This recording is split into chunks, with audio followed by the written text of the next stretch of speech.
Bote, bozali belé, bozolanda biso, merci, boye malamu na émission na bino, tribunal, l'émission wapi, tosolara na bino, bae mboka. Bozali bongo na États-Unis, bozali na Asie, Europe. Bienvenue encore une fois de plus dans cette émission. Merci à toi, Sylvain, depuis quelque part. Na bosani bongo te bande kona biso tout ya diaspora, o ba landara biso na bokebi nyonso. Na présentation, ils ont dit toujours Yabino Taylor Mulumba, autrement appelé Monsieur le juge. Tozongeli bongo masolo, ils ont dit très important. Nous sommes un prophète. Au wapito kundo la moi lelo makambo belé, hein, makambo eza top secret, mais lelo robima. Et robima bo quand on a boké bignonso parce que ça dit très important. Merci Nayo Narcisse aux Simabilili aux images. Invité na biso ezali bongo prophète Ezekiel au wapi azali mosala nzambe munene na kati ya mboko mpona ba bayebi ete bakokende bongo déjà na page Facebook na bien sûr bobeti Ezekiel Mpoiwa Mpoi bokomona déjà mo ba astuce déjà image na ya sala na kopesa déjà mbote. Bonjour prophète Ezekiel. Merci, bonjour Taylor pour l'opportunité et occasion de faire biso de l'auto sur la téléspectateur nyoso ni internet nyoso bazolanda biso en ces instants donc nzamba zwa lokumu Voilà. On a nenga kotanisi biso. Très bien, merci ezali plaisir ya kokutana mpe kosolola na yo bande koza bazala bandako balingi balanda na bokebi nyonso ndenge ezalaka. Alors prophète Ezekiel bandeko bazotalo balingi d'abord ba impression par rapport à sortie ya chef de l'état azaki bongo na mboka bapaya oyo wapi kozonga mokolo ya lobby akozala jana kin ba impression na yo d'abord ekozala nini mutuna ya liboso yango wana pour te démarrer émission. Bon, il faut dire que l'impression nanga ezali moi j'aime toujours rendre grâce et pas nzambe na makambo nyonso na circonstance nyonso le chef de l'état par la grâce de Dieu a mis mboka na biso na ba sommité. Voilà. Zomona lelo mboka na biso koti na kati ya concert des nations et parmi ba décideurs ya monde zomona pe moi drapeau na biso ezoko ko pepa. Voilà. Et puis comme on a été président mokonzi ya mboka ozala lelo dans l'amitié na voilà. Ba décideurs nyonso ba homme puissant ya monde. C'est un honneur pour la Congo na biso. Donc vraiment eza eloko yo faut peuple congolais nous soit jubilé parce que faut dire de côté Taylor toti musika nous étions coupés du monde. Zomona et le langage mingi ya ba politique ya tango kalezaki kaka nous sommes un pays souverain. C'est vrai, tous un état souverain mais souveraineté mingi yana to comprenez que ezaki pour na justifier et pourquoi nous étions ennemis. Il y a pays belé à monde mais l'homme que Dieu a établi sur la nation a mis mboka likolo puis a réconcilié mboka na biso d'abord na ba pays voisins et puis na ba décider en monde. Voilà. Donc c'est le Congo qui gagne. Na katio malobate et là au moment où à deux reprises balandi expérience Christ TV bazota la yo olobeli ba décideur ya monde olobeli ngo deux fois par là ozolo ba décideur ya monde c'est que Fachipe a continué ba grande décision pe à monde sur les autres ma Fachipe foza non ça dit qu'aza déjà na kati ya cercle wana aza déjà na kati ya obi lelo na monde vi ba crise otoza nango ya pandémie ba crise nyoso ba problème climatique mboka na biso eza loko l'épicentre. Donc, c'est-à-dire le monde entier ne peut pas s'en passer du Congo. Vous comprenez? Alors, il fallait un homme qui a une intelligence pour ramener Mboka na biso à la portée ya Batunyos. Je crois que j'ai dit ça dans une des émissions, dans une des chaînes. Alors, Mboka na biso un pays solution pour le monde. Pour nos problèmes dans le monde actuel. Donc, comment on a été lelo mokonzi mboka komema mboka na biso na Trump wana c'est quelque chose à féliciter. Lelo tous a réconcilié na Israël, le peuple élu de Dieu, béni de Dieu. Celui qui bénit Israël est béni. Ozomona ba relation les a qui brisées mais lelo relation comme il restauré. Donc ici ça ne fait que rejoindre ba prédiction pe ba prophétie otoloba sur la restauration en mboka na biso Congo. Voilà, tout le monde a bongo rumeur eko circulé balobi te mokonzi mboka akendaki na lilita Jésus Christ. Na bitu yoza musala nzabe ba koloba bongo ba circuler message wana yo koloba nini na ba. Mais kokena lilita de Jésus Christ eza mabete. Tout le monde ba tiba photo ba déformer. Non, etikala lié moko historique. Même yo poko kena lilita Yesu. Ozomona. Bon, ça dépend pe ya na mutu nenga zo kendele na lilita na intention to na makanisi nini. Mais kokene ya mabete ba visiter, ba faire visiter ba site nyonso. On a peu comment le voir. Ma voisin balobi que ba commencer la. Il faut dire que Jésus a qui n'importe qui. Voilà. Hein? A n'importe qui. Référence à l'histoire. Donc le lot la histoire avant Jésus, histoire après Jésus.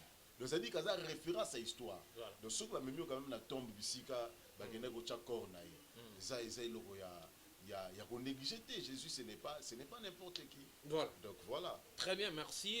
Boyebi kande zala to bani na makambo mboka pour tes alliés très important. To bona bongo confession religieuse au bako potana kuna makambo seni et Denis Kadima yoza musala nzambe, hein? Yozo lo bana kombo ba sala nzambe. Est-ce que ezo pesa bino kilo, ezo pesa poids romona ba désordre entre ba pasteur ba monsieur l'abbé tout consomme bino nyonso to ba bino ba tout sala la nzambe. Na milieu politique est-ce que ça malamu? Mais je pense que bateau va créer des ordres, il va un problème. Parce que le calcul est simple. Voilà. Baza qui oui, confession religieuse. Voilà. Et 6 va voter pour Nakadima. Donc la loi de la majorité devait primer. Voilà. Alors ce que mon une minorité créer bras de fer, c'est qu'il y a un problème. Et moi j'ai toujours dit. J'ai toujours dit là où il y a des conflits, il y a toujours des problèmes. Intérêt à peuple les arawanati. Sans intérêt personnel. Intérêt à viser déjà bon remporter bon élection en 2023 ou déjà battu tout déjà bazomo ndenge planification ko salema bon. Non, écoute, il faut apprendre à dire la vérité au peuple. Apprendre à dire la vérité na bande ko na biso pe ya diaspora. Voilà. Ozomona ndeko na ngai Taylor, il faut dire que le président ou le président actuel peut-être qu'il fallait ba communicateur na yende ba expliquer ba tout mais le rôle a la carence il y a matière il faut quand même pour expliquer ce n'est pas n'importe qui. Ça mon côté qui sort du néant, non, il sort d'une école. École il y a Tshisekediste et puis de deux c'est quelqu'un qui a de l'aura, il a un peuple derrière lui. Donc ça mon côté parce qu'il va nous présenter le boye qui est haï du peuple, non. Et ça comme minorité à bateau, moi échantillon à bateau une des bateaux mais il faut se dire, il faut dire à la nation, dire à la diaspora que c'est un peuple aimé. Voilà. C'est un monsieur aimé de son peuple. Ah, déjà 2023, on peut calater, mais bino rôle na bino zanini. Selon Yozo pensez que apport na bino par rapport à domaine politique aux anil ba pasteur. Parce que tout le monde ba kai belé na moment à kala, tout le monde a makambo salama et batu ba kufa makambo sur rôle ni bino ba sala minito. Rôle Nabiso en tant que Basai Nanzambe, c'est d'enseigner l'amour et d'enseigner l'unité. Le grand problème, c'est que les hommes des églises, parce que quand je parle des hommes des églises, ce n'est pas pour identifier pasteur, prêtre, etc. Nous sommes hommes d'église. Parmi ma bateau, qui même dans Makambo, il y a président Séni. Donc ce sont la plupart ont abandonné la mission pour laquelle Christ les avait envoyés. En cause il y a un intérêt personnel, il y a vie, souci, il y a vie. Mais tiki mission au Christ atinda biso. Yesu aibisi ba disciples, allez partout dans le monde. Faites de toutes les nations mes disciples. Les disciples de Jésus, ce sont ceux qui étaient des personnes enseignées, des personnes qui avaient de l'amour. Parce que la prédication de Jésus reposait sur l'amour. Aujourd'hui, il y a un problème. L'amour n'est pas prêché dans nos églises. Il y a un problème. On ne parle plus de l'amour dans nos églises. Regarde, il n'y a pas un pays dans le monde où il y a un RDC. Ça fait peur, RDC. Et ce qui est curieux, que un ouana, il y a dispatch, dispatching, il y a distribution, il y a un ouana. La plupart des hommes des églises. Vous comprenez? Donc, c'est-à-dire que il faut que soit Christ le col modèle. Un jour, Jésus a dit les Kalanzela, comme il a appuyé à Jacob, à côté d'un mois, c'est samaritain. asengi mai moi si ayebisi alobi toi tu es juif moi je suis samaritaine c'est-à-dire que a besoin que si yesu na kati ya histoire abi que yo yebi que entre biso na bino relation ezala raté Jésus ebisi moi na bino si tu connaissais les dons de Dieu et celui qui te demande de l'eau Jésus l'a enseigné l'amour c'est toi qui l'aurais demandé de l'eau donc il a expliqué que awa likambo ya juif samaritain ezate ali kambo bolingo soko yeba ki mtosengo ma yone kutongo sengi mai anga pesope mai ya bomo donc c'est à dire que basali ya nzambe babosani mission na bango yango zo mona en nakata Congo comme lokola monnaie courante en nakata Congo comme lokola dollar hein lokola ndenge ba franc etambola quand même vous ne pas dire dollar monnaie on se comprend donc ça dit que en est commis est-ce que dit na mboka na biso na Congo ba ezala batu ba yinaka mutu ata yebiete on imaginer que un chinois qui passe en route mais deux personnes battent dans nzela ba otonga chinois o yebiete bisika bimele o yebite o monika na nzela zo tonga puis azo tonga lokola yebaki ndenge monde ba otonga pe Denis ba otonga président Seni. Non, c'est-à-dire que la haine a pris place dans le cœur des peuples congolais. Des biso musa na biso zali ko ebisa bato nyos ba homme des églises ba porteur ya ba bible ba parole de Dieu ndenge ba milobelaka ba zongela makomi ya nzambe ba zwa Christ lokola modèle ba tangisa bato bolingo. Merci prophète Ezekiel siko président raye alobi atiki mboko na maboko ya nzamba sengi même pardon pour na mabe nyonso bato mosusu basalaka tout consort mais jusque là ye moko mpe ndio azonyokola ndenge ya population bahistoire barame banini tout consort mboka mabe kotambola mabe yoza mosala nzambe okoloba nini oyebi makambo arame non yoka na yebisa yo yango na zoloba vous avez un très grand travail bapanzi sango ya kosunga bato ozomemanga na kati ya terrain moko difficile parce que babiloko efali koluka bacommunicateur ya mokonzi ya mboka balobela mais loko na na carence ya matière toujours se permettre quand même ya kolobela makambo oyo mais écoute mokonzi ya mboka zwi mboko lokola Dubai te akuti mboko te lokola Washington akuti mboko te lokola Champs-Élysées nous étions un non-état mboko ezalaki koexiste te c'est-à-dire que il y a un rassemblement, il y a peuple, il y a des tribus, il y a portion de terre, il niveau de combat qui a moi. On se comprend. Donc ça dit qu'il a trouvé la souffrance na niveau il y a souka nango na kati mboka oyo. Mais écoute-moi, ce n'est pas par une baguette magique d'emblée boyer au long la peuple de la souffrance soit zaki nango pour akoma mbala moko lokola ndenge tozolinga tokoma ozomona ce n'est pas tout de suite oyeboye ale mbala moko parce que batu mingi soko yebise bongo awebiso metango muza yaki eloko bekomaki nini mais il faut na ba contexte na nini contexte ya musée na contexte na ye aye kozwa mboka akuti déjà ba institution moko efanda akuti déjà système moko oso comprendre système moko ya tyrannie ezalaki mais musée ayaki ko balayer nyonso abandeli nyonso à zéro. Vous comprenez? Abandeli nyonso na donc c'est lui qui avait tout commencé. Contexte est différent. Alors il fallait d'abord qu'on déstabiliser le système ya kutaki.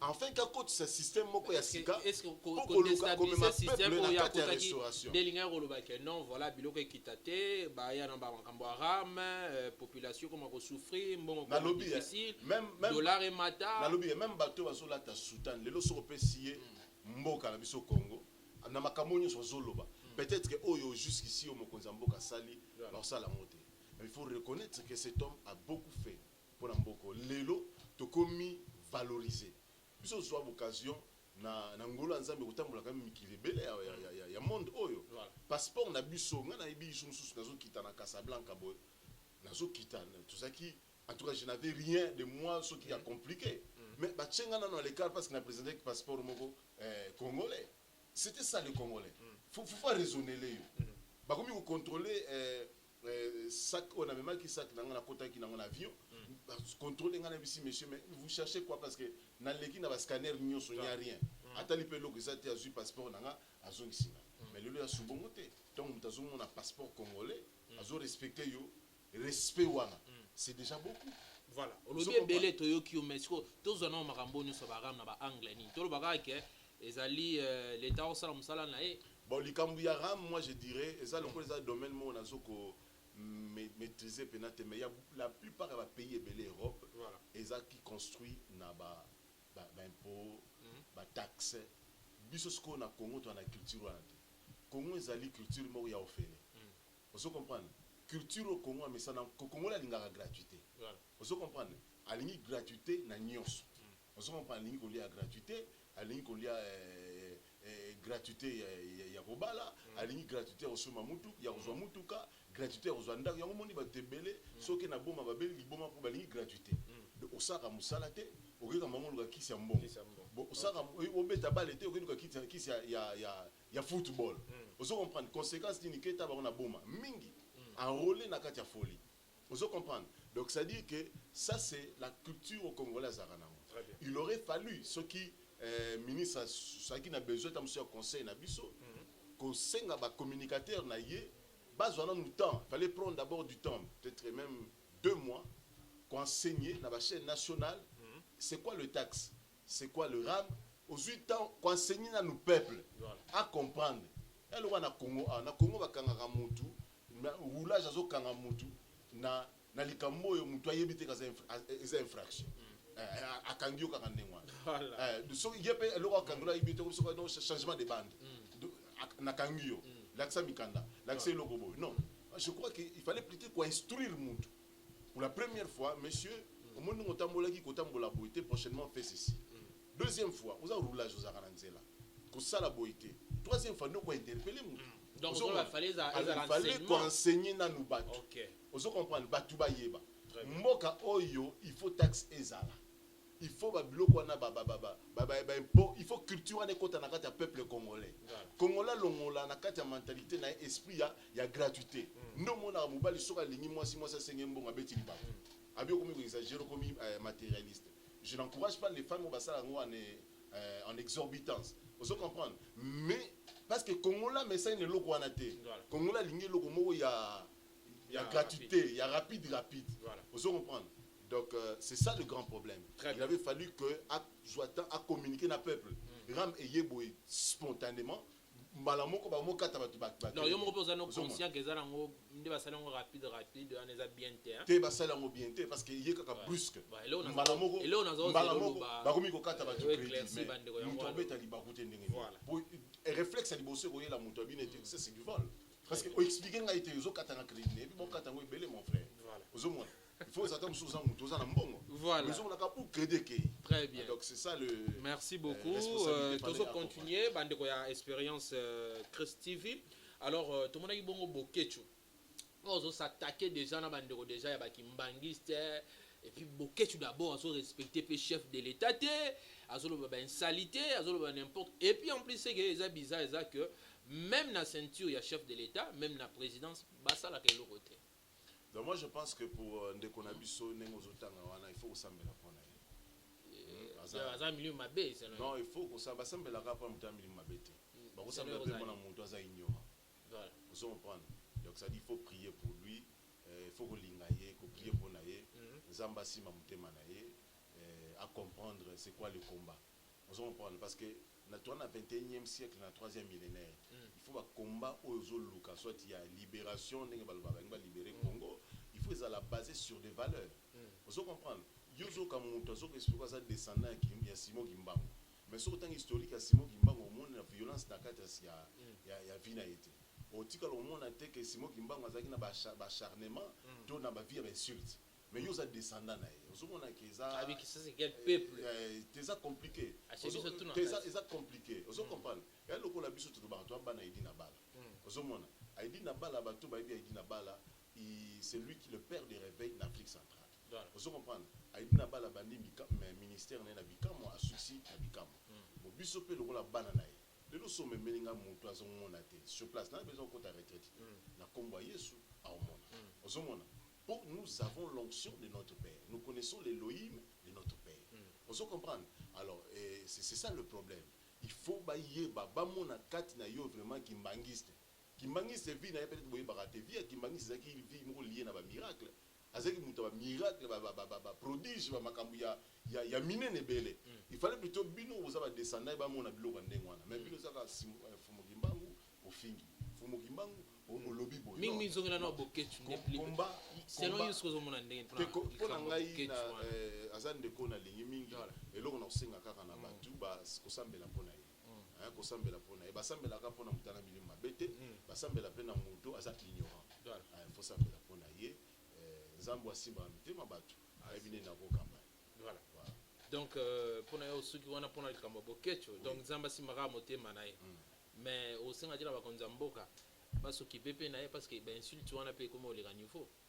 Non, c'est-à-dire nzamba sali na ye. C'est nzambe asala. C'est mibeko pe fo landa ye. Te mibeko eza bisote muto ko faire rolobi ça mibeko fo il faut bateau bazali na bâton wana bateau bazali na gestion wana. Bazo ko gérer makambo mibeko nde ba lobisa mibeko. Très bien, merci. Voilà. Merci, Bozan Afrique.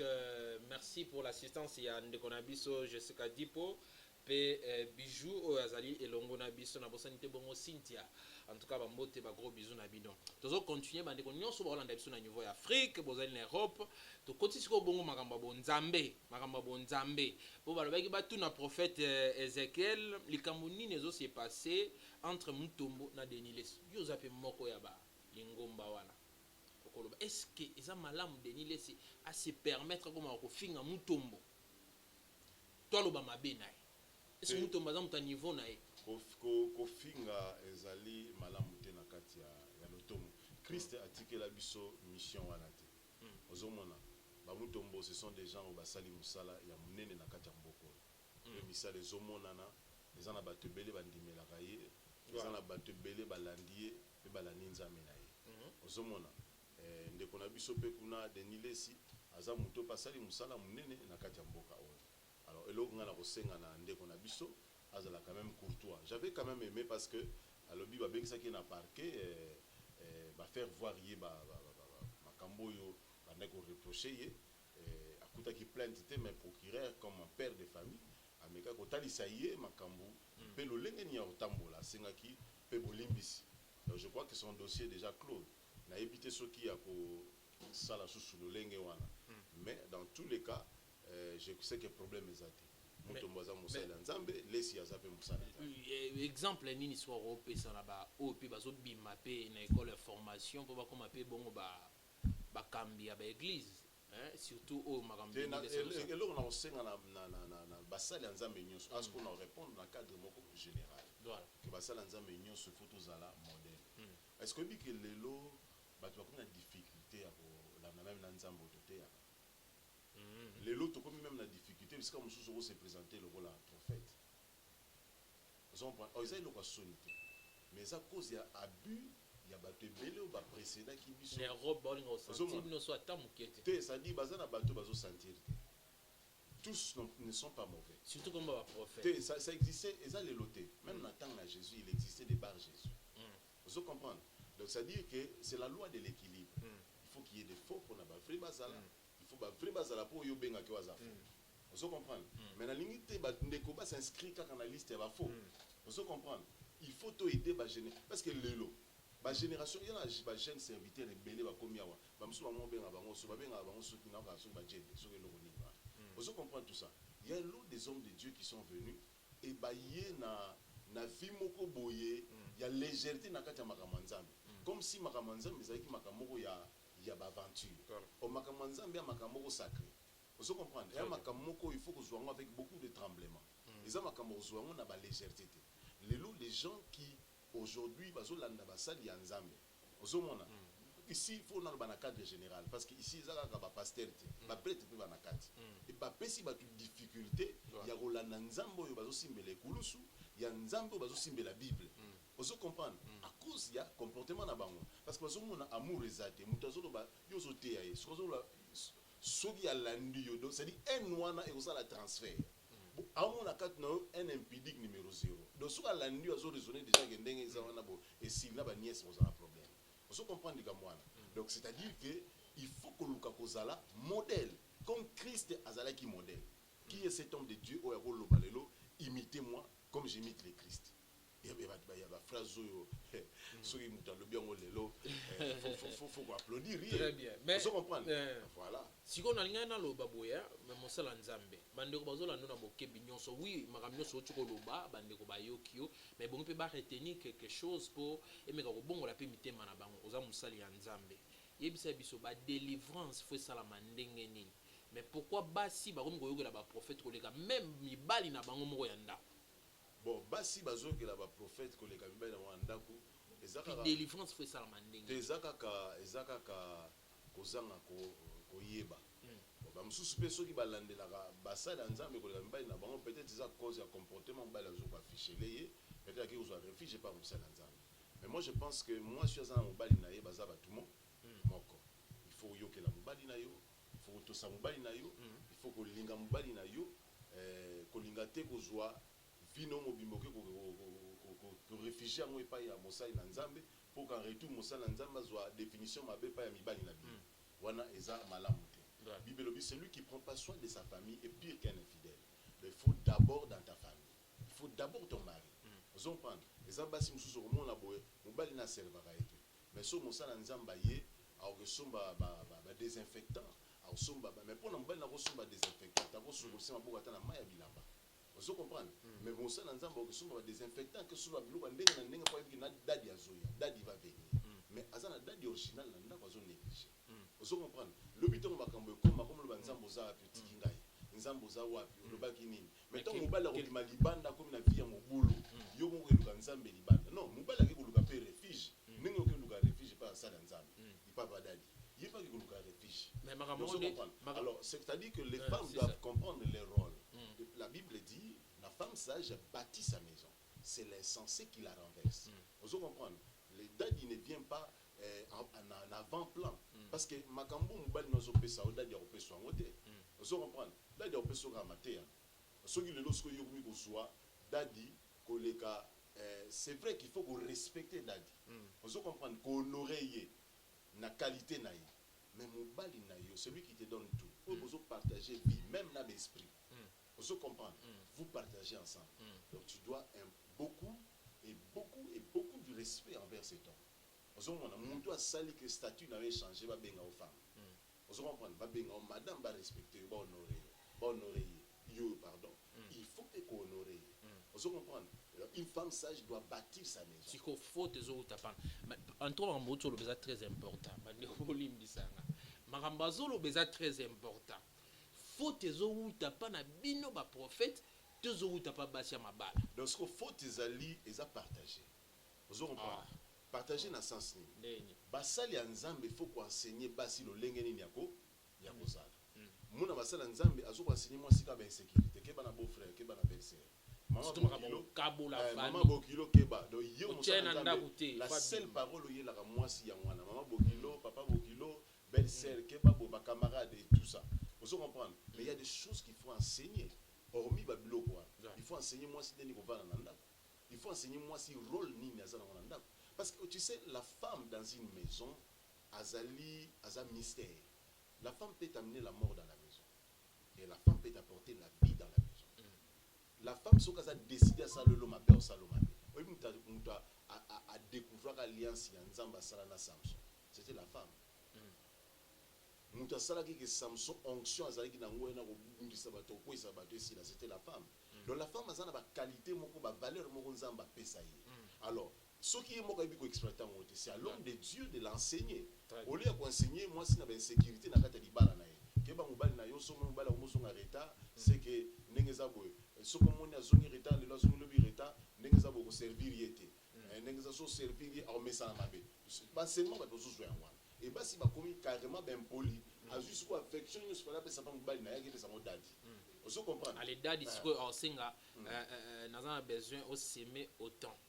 On a crise za na ndako mama zimbongo apesi mais quelque part ne peut pas prophète bozo sala mabe makasi crise za na ndako mais bozo singa ka mbongo mais yoka yango na lobiti ba bu ekoti ebele parce que il y a une génération à ba serviteur ba yé na kata busalo ya nzambe na ebite ndeni ba koti ba yé lokola ba pomba vous comprenez ba yé lokola ba frapper bazouta te na une place ba utite mais ba koti ebele ba ngoni so ba prophète ba docteur ce qui est curieux bah ça vient avec l'église yo mo déjà pour consacrer des bana na opéda au pays c'est à dire que ngai mwana on a consacré yo faut à la modèle non avant de consacrer déjà ça là on déjà oui avant de consacrer yo je dois prendre du temps combien de temps combien de temps je dois prendre du temps et être rassuré que tu es digne d'être appelé tel vous comprenez le père ko ke le kosala babu au lobby ton bon na babu na bazo se référer na ngai tant sous makambo nga sala tu vois un peu tout ça alors ezali ba côté belé na sens ni eza ba jari ya bato balingaka ba enseignement na l'église ozomona ba frère o bayaka na l'église azobeta mbunda bien azobeta guitare bien amona vision une fois deux fois alingaka autorité alingotika tika ba ser nyonso après qu'il dans on attend ba benga tonton suka rapide et otika mususu voilà ozo comprendre alors so pese tolibo allo pasteur mo betani ba koza contre grâce na ngai bango ne bazo ke komaka ba dadi lobby ne bazo sa ba bi ebelo tozomona ba komi na ba kombo archipape Daddy Sugar Dieu ce sont des grimaces passe-moi l'expression des grimaces sataniques des grimaces spirituelles faut pas bien amener kombo ni ba prophète échanger ba kombo Yesu no benga ka Jésus très bien peut-être ba no identifier par rapport à l'origine na ye to ba source na ye voilà fils de David par rapport il y a lignée na ye Jésus de Nazareth de sa botama les noms mystiques wana onde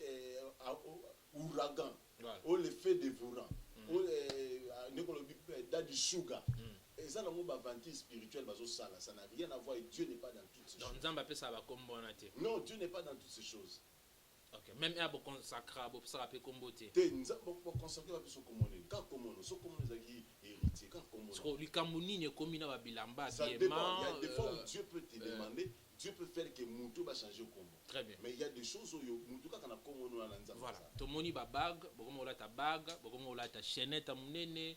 Bokomo olata ba mayaka osimba nzete neti yo moko za bac na droite yangeza na normal ba ndenga na sona na prophète de Dieu makambo ko mindenge na ndenge non bague za na mo pam tizaka lokola ti lunette très bien elle lokola chemise rolo na lo bague nzamba na kata bali zaka ba décor il y a misapi il y a maboko za ba montre Dieu n'est pas dans toutes ces choses vous comprenez faut pas qu'on réduit nzamba à mon place au kitsi mungongo mais non c'est comme si c'est-à-dire que voilà faut pas qu'on réduire nzambe na niveau ya ba matériel wana ozomona ndo moni bato ebele bazaki soka moni mutalati sultana lekisi chapa rouge likolo na ekulusa munene na ngambo na gauche alvite c'est que vraiment Daddy au puissance ça Dieu n'est pas dans toutes ces choses Dieu n'est pas dans toutes ces choses voilà vous comprenez ba français que babi la vie ne fait pas les moines on est à décor et voilà. Voilà. Très bien, merci beaucoup. Bolandi message naé alobi na bokebi nyonso bandeko oyo ba se confier na ba prophète, ba pasteur. Attention, faut boyeba. Vous avez bon expérience Christ chaîne au web bozota la siko mais to lobela likambo etali bon mituka parce que ba prophète de Dieu ba komi kolinga ka kotama mituka lix azana volant ba monaye aza ba sap tout ça.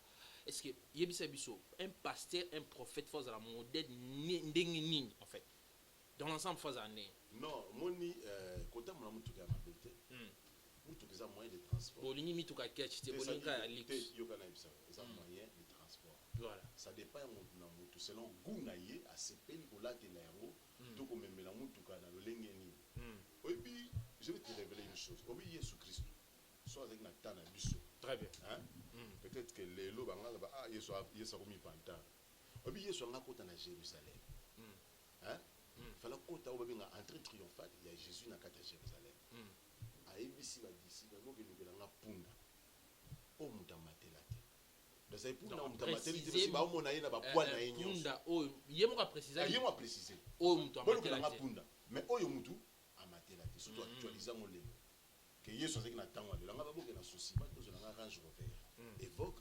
matriculation 00 donc ceux qui nous ont atteint et donc il y en a ba sachet ngam na fungola ngo na kota na cham vous comprenez donc ça dit que ceux qui ont na tango na biso ngo ceux qui ont na tango na ngo ça voilà on est là selon goût ya mutu mais ndeko na tailo quand tu vis sur la terre il faut vivre voilà vous comprenez ko sambela elongo lio vité vous comprenez ko sa inde ozomona mateya bateyaka bato mabe na kala ndozomona basala nzambe mosusu so azomela bamela ba primise batiaka na sa mesa te po batiaka bango yango lolenge wana siko ba ko guna ngo na retard et puis ba ko melango na ndenge ya désordre. Vous comprenez? Donc on y a récupéré bataba bisaki que comme la masangate comme la masangate. Mais souffrance c'est ça nini? Babumba kana ça mais ya mesa. Toi tu na kata mbilika. Yo vanda bo moi makasi. Terrasse zabo. Oyo bato chi ba bière. Oyo mbilika. Yango ça café. Toni. Te azo beta pe castel lo baninga. Tu vois un peu tout ça. Et quand tu vas en kata hypocrisie. Quand tu vis sur la terre, il faut vivre librement. Donc c'est que place aux autres jeunes d'Enga, topé ça dénile ces raisons. Na liso munya salaki. Mais dénile ça azana yé. L'accent public vit au ya viva. Te na soloba, na so photo ça nuance. Te na suka maloba na on a ça la nuance bien. Peut-être sur le belaki qu'on peut ça dénile ces raisons. Parce que ça monte là ta bien. Té pour nous là ta bien té. Ça dit vie na yé na vivara. Yango na ndo. Non, c'est-à-dire il faut bannir l'hypocrisie. Il faut vivre la vie na lo babonga na babonga. Vivre sa vie normalement. Comme Deniles. Ecclésiaste à lobby. Jeune homme, réjouis-toi pendant ta jeunesse. Ecclésiaste 12. Très bien. Beaucoup la Bible. Livre ton cœur à la joie pendant les jours de ta jeunesse. Ecclésiaste combien? 12. Mais sache, hein, qu'un jour Dieu t'appellera en jugement. C'est-à-dire nzamba pesi mutu lo lenge malamu ya vivre. Il faut se penser mutema na yo na mokili. Mais ti ozo se penser mutema na yo, il faut ba limite na yo. Faut pas ko linga ko sala lokola ne yo muto memi mokili momima na maboko na. Non, il faut ba ke awa na ke na kosuka boy. Awa na ke na kosuka boy. Merci. Ozomona, ezati so abike résultat de ta jeunesse au moke luka ko depuis na basi ya bandinga, obotu la bandinga basi na bango, obanoki mana basi ya batu. Il faut se réjouir. Pour le point, on a fait très important. Le comportement, tout le monde n'a pas pas pasteur. Bazozo basi. Non, ça un particulier à pasteur alors. T'es toujours solo là. Pour bande européenne diaspora bien ngalo ba ki so yambi prophète de Dieu tout n'est parce que mingi bazo se confier pas na bino. Ba au bazan niveau Europe. Bo senga $10,000 batini. Bo senga $5,000 batini. $3,000 batini. Bino bozo régner, bozo zo na bino basi ba benga bino ba tonton sugar. Mais bango kuna bazo souffrir bo ebité ndenge bazo zo mbongo wana. Ba bina tout na yo. Alors makambo ya prophétie. C'est très important. Makambo ya prophétie, est-ce que prophétie ko sala ba na nzela ya téléphone? Yo kana bisala. Bache téléphone, prière et salami prophétie. Yo landa na expliquer yo likamnene ça. Toi na 21e siècle. Très bien. La 3e millénaire. Technologie, les autres technologies ya kala. Na tanga ba Yesu. Je crois que ceux qui téléphonent dans tanga Yesu, mais Yesu semble na kwa ba tebele na téléphone. Nous nous prenons exemple à Yesu. Mais il y a des modèles na ngai. OK. Anga le semble pas tebele na téléphone. Mais technologie ya lelo. Ezandenge mo te na tanga ba Yesu. Ozomona Yesu talaka ka ba miracle mususu muta malade azoya bina tiki muta malade na nzela. Yesu otala calcul ki suna longa ti limité et ozwanga talobi va ta foi ta guéri. Oke kuna nda okuti mutabiki. OK. Bo biso sikoyo technologie est avancée et pesi biso lelo ba matériel ba support lokola ba téléphone. Muto aza musika. Il faut retenir une chose. Dieu est omniprésent. Ozomona ndenge ka kozo sambela pona mutu awa. Nzambo aza awa ndenge ozani na Kinshasa. Yona mutaza na États-Unis. Ana Chine. Quand tu pries, c'est Dieu là. Il va étendre sa main. Donc, téléphone est un support et aider yo pour atteindre mutoza musika. OK. Vous comprenez? Donc, ce qu'on atteindre mutoza musika, nzamba pas kosalo grâce à fungolo misu, au pesi pelikanisi nzambe na musika par moyen il y a support. Voilà. Très bien, merci beaucoup. Au répondre aux acquis très clairs na bande que trop que malé menasuka bazo signaler par rapport à minute mais de côté dans 50 minutes Montréal please makambo ça très important. Alors au lobel makambo ya prophétie mais ka ko yebisa biso en 3 minutes kaka pour toujours que ndina suka en 3 minutes expérience ya vie na yo sur le plan négatif ou positif ni ya malam oyo ou enkesa et ajouter là quelque chose dans la vie mais aussi des points négatifs. À 3 minutes. Dans le ministère, dans la vie, par rapport à l'expérience, parce que chez nous, expérience Christive, expérience na yo siko. Attends que mon sali nanzambe, ba difficulté rencontre, ba makampo ya bolamu, opi ba sali la yo, tout ça en quelques minutes. Bon, la caméra est belle. Au résumé en 3 minutes. Trahison. Très bien. Trahison, eza biloko tozo la bongo trahison na surtout sur na likambo ya trahison na to mona mo mingi sana na makambo ya ba camarade ba faux témoignage mutu ozwa kaka asepeli kaka na biti soka melili ni askanelo ka témoignage moko mabe puis voilà isolo moko ya lokuta par exemple eza ba biloko pe tokuta na mais mingi okuta na nini en tout cas ba biloko mabe eza ebele tokuta na est-ce que bino ba prophète pe vous avez ba déception en matière diabolique. Vous avez pas de déception. Mais je veux que tu comprennes une chose. Allez. Un prophète est un homme avant tout. Azana ba sentiment, le rôle en mutunyo, nyos. Ozomona, ana ba faiblesse, le rôle en mutunyos. Les non-prophètes là, c'est seulement veut interpréter les dons que Dieu a mis. Un homme de Dieu, c'est avant tout un homme. Donc ce tu comprends. La seule personne qui était différente, c'était Christ. Ok. Donc, ce que tu comprends bien, on est qui Michel Bakenda a ça la délire. C'est-à-dire quoi? Maintenant, dans tout ça, il faut être un homme discipliné. Quoi dans faiblesse? Non, tout le monde a des faiblesses. Mais ce qui, dans ta vie, aux discipliné, tu deviens un homme animal. Dans la vie, il faut savoir se discipliner. Sinon, tu es au sérieux sur l'église. Première fois, qui est deuxième fois, tu es dans le lobby boy. Il faut oser la discipliner. Donc ça dit, il y a un moment par la grâce de Dieu, ça a porté à Mboka Nabiso une grande école où ils vont former les serviteurs de Dieu. Aux hommes, serviteurs de Dieu chantent, pour enseigner, parce que beaucoup de gens, il suffit que la lumière éclairée, moi, donc ça dit, il veut voler, on a besoin de tout. Il s'est dit, je suffis par moi-même. Ça va dégâts. Vous comprenez? Ici, je parle dans le cadre général. Na Congo, il faut gérer, encadrer gloire, étoile, tant les oko mata. Enfin, que peut ça frimo. Non, par exemple, moko, il y a un mois, moko, abimisi kriawa, ba supporter le bagangi. Et ça li buzz dans le monde entier. Mais, nazo luka bateau yo, akoko vanda, azui mwana na encadrer, parce que c'est une étoile, t'en fais pas. Ko ça le loko boy, monde mombelo beliamo. Spirituellement, mais il faut maintenant qu'il y ait quelqu'un, un coach, pour qu'on soit moi encadré pour la valeur de non, moi je ne parle pas des sponsors, je parle d'encadrer. Ça c'est une chose. Nous, on va faire un père spirituel qui va encadrer. Nous, on va faire un bébé. Yo prophète tengana na yo ka nzambe omona nzambe nzamba tche mutu liboso na opo yo kai vous comprenez bible zoloba n'ayez pas une haute opinion de vous-même, c'est-à-dire que tito za na mokili boye il y a des choses on a ko sala même yo ti ovandi beaucoup ko memelanga correction na likamna so sala qui connaît ses égarements déclare les écritures le mutu ayibi ba bena été c'est la personne qui te voit qui connaît ton mal ayibi ma bena yo yem ta ko orienter.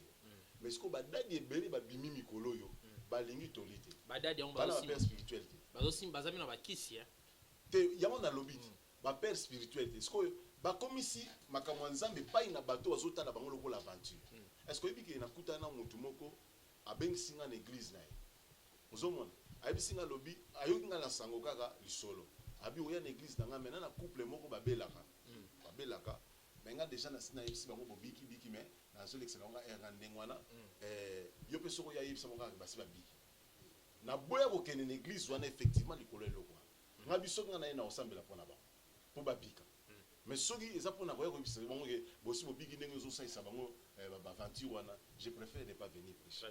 Vous comprenez? C'est-à-dire quoi? N'a pas comprendre que na mutonga bengisa ngai il ne croit même pas en Dieu, à la puissance de Dieu. Donc ça dit à côté na musala nzambe le business. Ezani musala ezana ko la cambiste. Avant te ba changer mbongo. À côté ka pesa mbongo na komi ko changer. Ce lot de serviteurs de Dieu aujourd'hui qui éternue l'image ya nzambe ya Bible. Et ba c'est belé. Ba ça pe comme sous pe na ba prêtre. Ozomona. Ba so ko décourager ba bali ya sous communion. Ozomona. Pour mutamona que soit lié communion comme le roi. Par conséquent, on lié communion. Très bien. Voilà. Merci beaucoup. Il s'appelle prophète Ezekiel Poiwampoyi. Bandero balingi bazoe bongo batala bongo na page na ba omoni na Facebook. To okepe bongo na YouTube na epe azali asala makambo ebele mais avant tout kabwana arolobela ministère na ye. Na yango tout kaka na deux questions deux questions puis alobeli makambo na ye bongo tokabwani mpona ndeko mibali oyo batunaki mwana mobali fo abala na age nini yo ozali mosali ya nzambe age nini mwana mobali fo abala age mwana mobali abalaka eza age ya maturité kasi age nini yango nalobi sikoyo ya un problème la maturité mosusu okoyele na age ya 16 ans par exemple nabite koma mbala bana batonton suka bofongola matoyi boyoka mutuna botindela ye ngai yango wana mosusu maturité akozwango na age ya 30 ans très bien motu mosusu 40 ans motu mosusu 50 ans po eza na bato ebele ovandi boye na congo azoki otali ye boye omituni age na ye akozala mpe vie na yo so atali yo boye aotala makambo osala aotala baréflexion no aobengo vie ndenge nini me ye nde vie na yo très bien pour épouser voilà. Une femme, qu'on soit une autre vie, vivre avec elle. Voilà. Il faut avoir la maturité. Donc, et donc, il y a vice-versa pour la femme aussi. C'est pareil. Pareil. Très bien. Alors. Parce que ceux qui, moi, si elles ont la maturité, tu pas la voilà. Donc, ça dit qu'en obé, tu es le très bien. Conseil ni si on ça, na bandeko nyonso balandio. Au bazan ba difficulté surtout sur le plan spirituel. Le bel indépendance spirituelle bien que aussi ça quitté. Au bazan un problème il y a niveau ya indépendance spirituelle. Là où tu na famille au blocage des alaki. Azaki li azoko robimate. Au bazo bima bazo ko progresser té. Oyo bazan na via bitumba, via masanga, via basi, via loenge. Azoko ko stabilité té. Au petit conseil une minute et puis tu le bel makamuna to kena okabwa. Je dirais Jésus-Christ est le même hier, aujourd'hui et éternellement. Voilà. Le Dieu qui a travaillé Nathan Paul, ou a travaillé Nathan Abraham, c'est le même Dieu qui travaille aujourd'hui. Donc ce qui nous a un problème, à Tamboli a eu solution, a eu cité, prière de nous appeler avec ta foi. Donc offrande naïo, c'est d'abord ta foi. Oui. Très bien. Mini de son offrande que j'appelle la foi. Dans la foi. Tu as bien dans la foi. Comme si tu as bien testé. Et de ça dit, vous comprenez? Sois mini de ta foi qui est une offrande pour Naïo. Appelle l'homme de Dieu. Pour des raisons et un conseil, directive la prière. Nous sommes disponibles à notre numéro plus 243 82 00 56 610. Église nos amis, plus 243 82 plus 243 82 00 56 610. Tous en a IPEN na Luyeye tous en a Bibwa parce qu'actuellement tous ça misala makasi na niveau na Bibwa kuna donc ça veut dire que je crois que c'est la jour ezoya awa bato mona to ériger panneau moko munene donc munyo sozo le cancele il faut mona. Merci. Tous un peuple ici kama kokota kuna tuzocha musala kuna libanda mboka pe tozana ba plateforme tozana ba représentation comme j'aime dire ils allaient un peu partout na libanda mboka donc ça dit que soko bengi biso na numéro oyo kozwa plus la précision autour ya eloko biso tozosala musala ya nzambe donc voilà biso tosalelaka tongate tosalelaka zambalate tout ça il a raté tout ça il a Jésus Christ ça mis c'est le répété ça dit que biso ça il a rendu Jésus biso tout une grâce wanate ce qu'on a robé en grâce au na musele qui t'a melo na ministère donc biso zaka combo na Jésus Christ et puis solution voilà. Merci beaucoup prophète Ezekiel.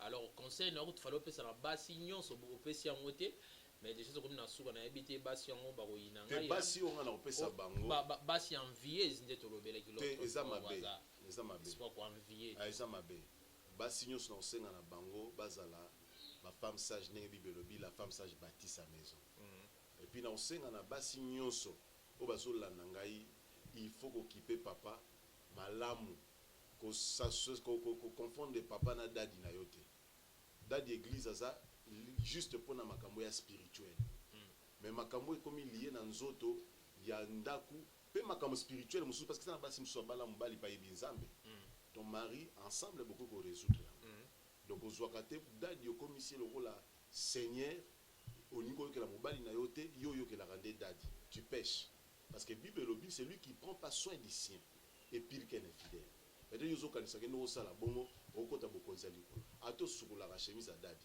mais soki oyebi ko tosa mobali na yote Dieu n'est pas d'accord avec toi. Très bien, merci. Pesa mobile le kumu na nyonso e sengeli ezalaki bongo pasteur prophète Bolimbisa Ezekiel Mpoyo Mpoyo o azali mosali na nzambe munene. En tout cas tosolo ki makambo ebele to développer yom tozaki libako pe temps ya kolanda biso ozali bongo na ndaku na bureau ozali wapi na musala olandi biso a partir ya téléphone apesi numéro na ye kobosana te kobenga na pesi bongo merci na Sylvain o azolanda biso depuis quelque part na bosani bongo te bijou depuis Parc. Merci Nayo, Namoni Bongo Jessica Dipo, Rosim Pemba, Jeff Kalombo, Bozali Ebele. Merci Nabino, merci pour l'assistance. Ngai Nabino Tokuta na Bongo, Mikolo Mukoya, na numéro ya Sika. Ezalaki Bongo Taylor, mon autrement appelé Monsieur le juge. Je vous dis déjà, Baba et des gros bisous à vous. Des gros bisous à vous. Portez-vous bien. Ciao, ciao.